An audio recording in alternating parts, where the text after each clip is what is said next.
Hujambo mara tena mpendwa wa mtazamaji na msikilizaji popote pale ambako unaendelea kututazama na kutufuata kwa wakati huu. Tunayo furaha mara tena kukutana nawe katika siku ya leo ikiwa ni tariki 18 Machi 2026.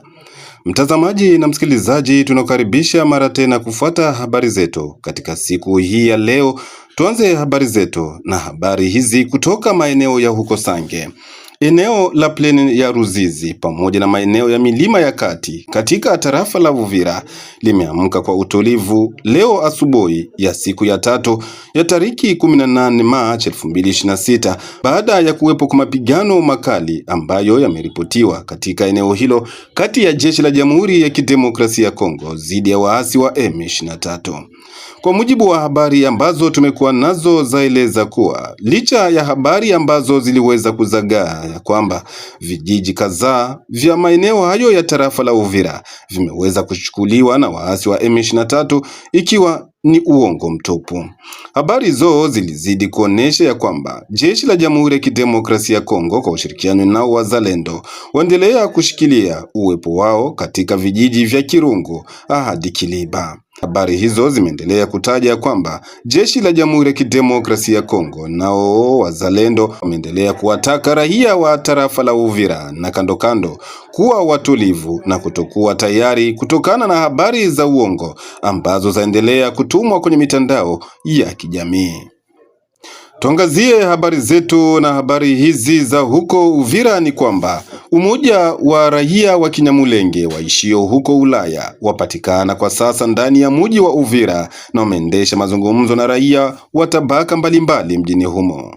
Msafara huo umeonana naye Gavana Jean-Jacques Purusi Sadiki wa mkoa wa Kivu ya Kusini na kutaja kuwa wanakuja kutoa pole kwa raia wa mji wa Uvira ambao wanaendelea kupitia kipindi kigumu cha machafuko ya kivita mashariki mwa Jamhuri ya Kidemokrasia ya Kongo ambayo inakuwa ikifanywa na waasi wa M23.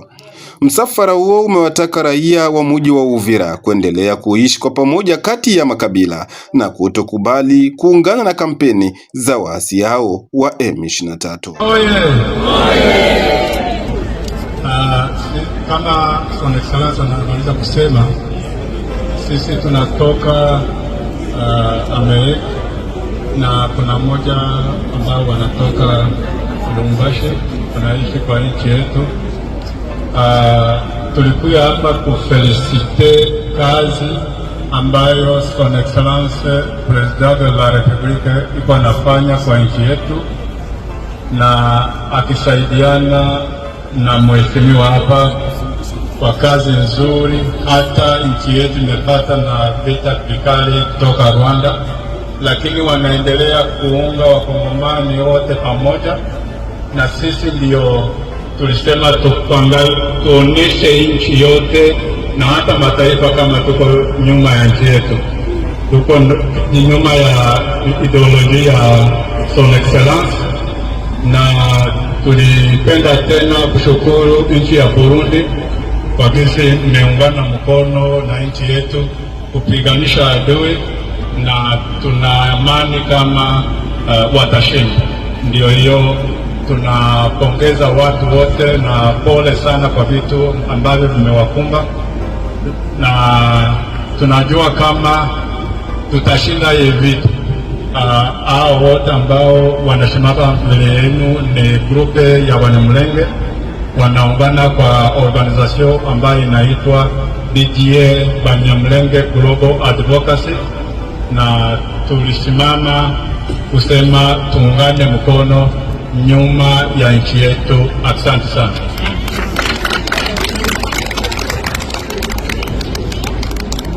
Jambo leno wakaaji wa Uvira, jambo tena. Kwanza tunasema shukurani kwa wakaaji wa Uvira. Kuna kitendo ambayo imepatikana hapa nyuma. Mnajua wavamizi wa AFC M23 wakiungwa mkono na Rwanda walitafuta Wanyamulenge ambao wanaishi hapa Uvira wauawe kisha wapate pretext ya vita, lakini wakaaji ya Uvira mmesema hapana, tutabakia na Wanyamulenge hapa, na leo tunawaona. Tunawapongeza sana. Neno ya pili, Rwanda imefanya miaka 30 ikidanganya inakuja kulinda Wanyamulenge. Hiyo ni uongo, tunakanusha. Rwanda haijakuja kutusaidia. Rwanda kila mara ikikuja hapa ni sisi Wanyamulenge tunapoteza. 1996 Mnyamulenge alikuwa anaishi tangia Kamanyola mpaka Miura, lakini wakati Rwanda imedanganya imekuja kutusaidia, ndio wakati tumeanza kupoteza. Mpaka leo tunabakia nafasi kidogo tu. Tukasema hatuwezi kubali uongo wa Rwanda iendelee kudanganya dunia mzima ikisema inakuja kuwalinda Wanyamulenge. Rwanda anatoka Rwanda kuja kupora mali ya Kongo, anaona kama hata tuma majeshi waingie kupora mali ovyo ovyo, anadanganya eti anakuja kulinda Wanyamulenge. Lakini niwaambie ukweli, Kagame hana ndugu. Ndugu yake ni yule ambaye anamsaidia kupora mali ya Kongo. Akuwe Mhutu, akuwe Mtusi, akuwe Nanga, akuwe Bisimwa, ule ndio ndugu yake. Lakini mwenye anasema hataki kutumika na Kagame atauawa. Tunasema shukurani, tumepata rais wa mzuri wa kuunganisha Wakongomani. Rais wetu Felix Tshisekedi anaunganisha Wakongomani wote pamoja. Lazima Wakongomani sisi wote tusimame, tumuunge mkono, tujenge nchi yetu. Nchi yetu imerudia nyuma sana, hatuna barabara, hatuna nini. Lakini wakati Felix alianza kutengeneza barabara, ndio wakati Rwanda imemwanzisha vita. Lakini niwaambie ukweli, Wafulero, Wabembe, Wanyamulenge, Wanyindu, Washi, Warega, tukiungana sisi wote, Rwanda haiwezi ikatushinda. Nishukuru tena liwali wa jimbo, naye anafanya kazi ngumu ya kuunganisha Wakongomani. Hivi Uvira tunaiona iko na security, tumewaona Wanyamulenge wakitembea kwa pikipiki, tunawaona wengine wakikaa hapo.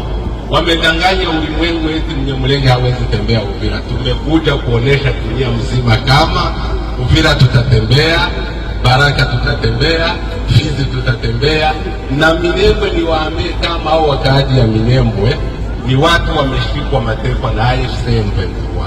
AFC M23 na Rwanda wanakuwa wakipoteza Minembwe, wanapoteza protect, hawatadanganya tena dunia eti wanakuja.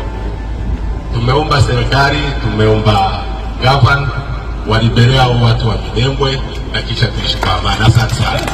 Labda upande wako mtazamaji, una maoni gani kutokana na msafara huo? Tuangazie pia habari zetu, na habari hizi za huko Bukavu ni kwamba shirika la ndege la Rwanda Airways limetangaza kuwa hivi karibuni litaanza safari zake za ndege kati ya Kigali na uwanja wa ndege wa Kamembe karibu na mji wa Bukavu kuanzia tariki 23 mwezi huu na mwaka tulionao. Kwa mujibu wa taarifa hiyo, bei ya tiketi ya kwenda na kurudi itakuwa ni $99 kwa msafiri ambaye atakuwa tayari kusafiri ndani ya ndege hiyo. Kupitia kitangazo hicho cha shirika la ndege la huko nchini Rwanda kuhusu kufungua kituo hicho cha safari hiyo, jimbo la Kivu ya Kusini kupitia serikali ya Kongo haijaongea lolote. Maeneo mengi ambayo yanashikiliwa na waasi wa M23 mashariki mwa Jamhuri ya Kidemokrasia ya Kongo yanaendelea kutumika chini ya misingi ya nchi ya Rwanda, kwa vile ambavyo ulimwengu mzima umefahamu ya kwamba nchi ya Rwanda ndio ambayo inaendelea kuunga mkono waasi wa M23 kwa kuendelea kushika vijiji tofauti vya mashariki mwa Jamhuri ya Kidemokrasia ya Kongo. Shirika la raia katika mkoa wa Kivu ya Kusini, hasa wale wa mji wa Bukavu, bado hawajaongea lolote kuhusu kufunguliwa kwa safari hiyo ya ndege ya Kigali na huko Kamembe karibu zaidi na mji wa Bukavu. Wewe kibinafsi mtazamaji, unakuwa na maoni gani kutokana na mpango huo wa nchi ya Rwanda kufungua njia usafiri wa ndege Rwanda na Kamembe karibu na mji wa Bukavu? Je, ni kuleta maendeleo au unafikiri kwamba itakuwa na hasara gani hapo baadaye? Jibu lako tunalisubiri kwenye komenti.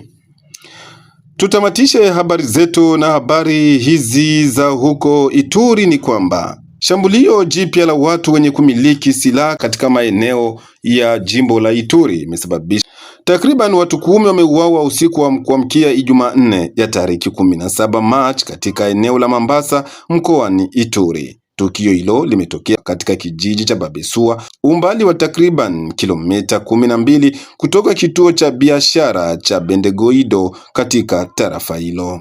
Shambulio hilo la usiku, kwa mujibu wa vyanzo vya eneo hilo, vyaeleza kwamba washambuliaji waliingia kijijini humo majira ya saa 2 za usiku wakifyatua risasi kwa wakazi kabla kuchoma moto nyumba kadhaa katika maeneo hayo. Baadhi ya washambuliaji hao wanadaiwa kuwa ni watoto kulingana na mashuhuda wa tukio kutoka eneo hilo.